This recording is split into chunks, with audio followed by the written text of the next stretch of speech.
As workers around the globe continue to struggle for workplace democracy and equal rights, mass production continues apace. Taylorism combined with human relations make up the cornerstones of worker management in the 21st century. In China, scientific management has taken on nightmarish proportions.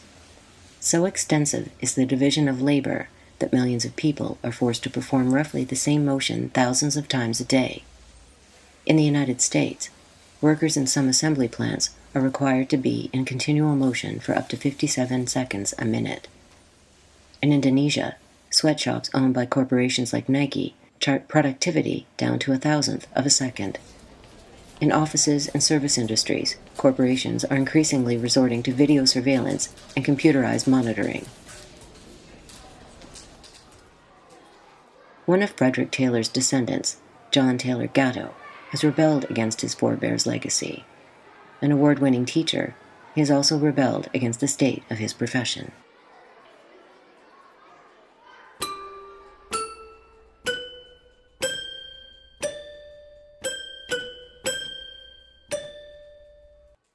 The key is the word compulsion.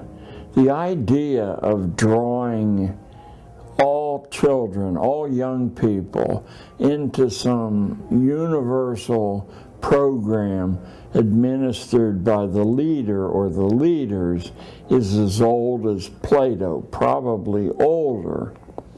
But nowhere on earth was that able to be imposed until Northern Germany, under the military rule of the Prussians, finally imposed that in 1818, so in the second decade of the 19th century. That is the first time. It was announced in other places, but never was it able to be successfully administered, because the idea is so crazy and so damaging inherently that people simply disobeyed the law. The experience of Prussian Germany was that it was possible to convert sovereign human beings into human resources. That's a translation of a German compound. And that by making these people incomplete, making them unable to think in contexts, but they could be converted into specialist tools for management, scientific management. Horace Mann was hired by the railroad and coal interests of New England to bring about compulsion. He had no interest in schooling. He was an ambitious young politician. He did get compulsion laws passed in 1852. Once it was in Massachusetts, it spread very, very slowly. It wasn't for 15 more years that another state followed suit. So it hardly was a gift to the populous portion of America. I smile a little bit when I say that, because the mythology is that it was greeted everywhere with great enthusiasm. Not only did parents resist compulsory schooling, they sometimes did so violently. So vehement was the opposition in Barnstable on Cape Cod that state militia were brought in to march children to school under armed guard. A primary reason why the mass of the American population resisted compulsory schooling was a widespread belief that its purpose had little to do with education and everything to do with control. Their suspicions were well-founded. An undercurrent of class warfare runs through early American education documents. The U.S. Bureau of Education Circular of Information for April 1872 explains that inculcating knowledge teaches workers to be able to perceive and calculate their grievances, thus making them more redoubtable foes in labor struggles. Such an enabling is bound to retard the growth of industry. 16 years later, in the report of the Senate Committee on Education, is equally explicit. We believe that education is one of the principal causes of discontent of late years manifesting itself among the laboring classes. The first Red Scare, in my judgment, is the trigger event for the embedment of compulsion schooling in the United States. The Red Scare of 1848 is probably the reason that one American state fell under the compulsion regimen. There are literally thousands of books from the period 1880 to, say, 1920, roughly, that deal with how you scientifically engineer a factory or a church congregation or young people in school.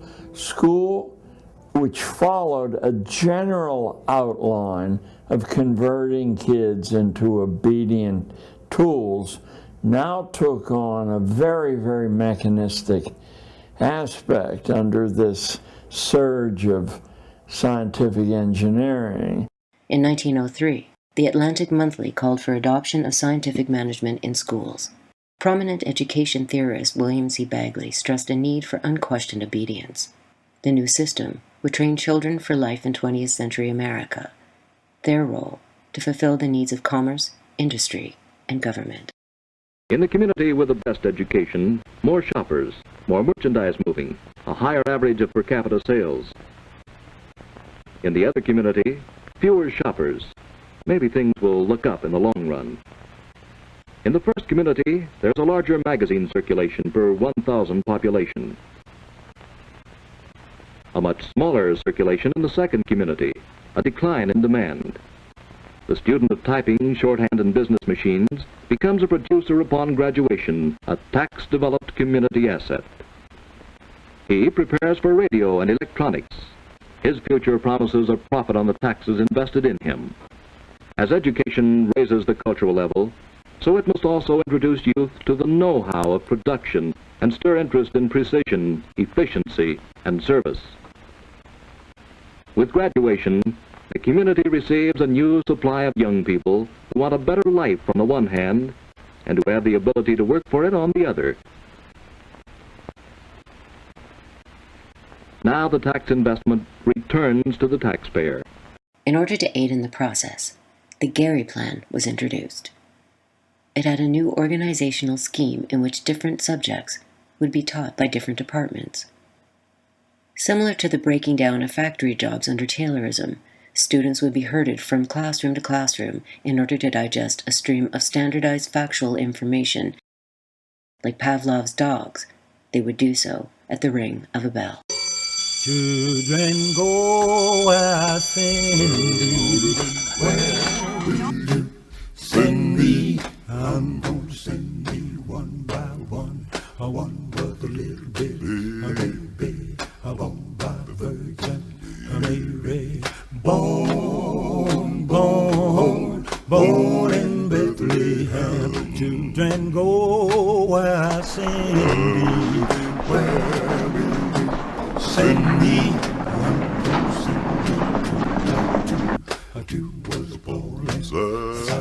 The first lesson I saw was the terrible confusion that's in any school as people race about at bell-marked intervals. The time-honored experience of mental development is that it occurs with strong concentration, not with fragmented attention. Class position. You will not find the doctor's son, however ignorant he is, in the class with the marginalized kids. Indifference is wonderful. This is a factory to create indifference to intellectual things, to ideas. They have to be whipped, ordered, and disciplined to do anything. Or, just as bad, they have to be offered bribes to do it. Emotional dependency, sure. Probably half of these 60 million kids who attend school in the United States, removed from their own families at a very vulnerable age, become emotionally dependent on a pat on the head, a smile, avoiding an insult. Intellectual dependency. In spite of rhetoric to the contrary, a teacher's nightmare is invested in those kids, if any, who actually have learned how to think for themselves.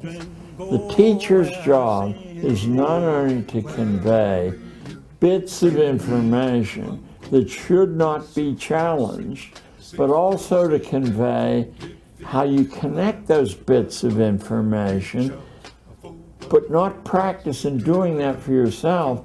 You memorize someone else's connection. What is a circle? Billy Henlow. A circle is a closed curve in which all endpoints on the circumference are equally distanced from the center points. Very good. Provisional self-esteem, this really ties into the grades, the test scores, the signs of approval by the teacher. You're allowed to feel good about yourself if an authority issues a signal that you can do that. On the other hand, if the authority condemns you, the only way you can feel good about yourself is to become an outlaw.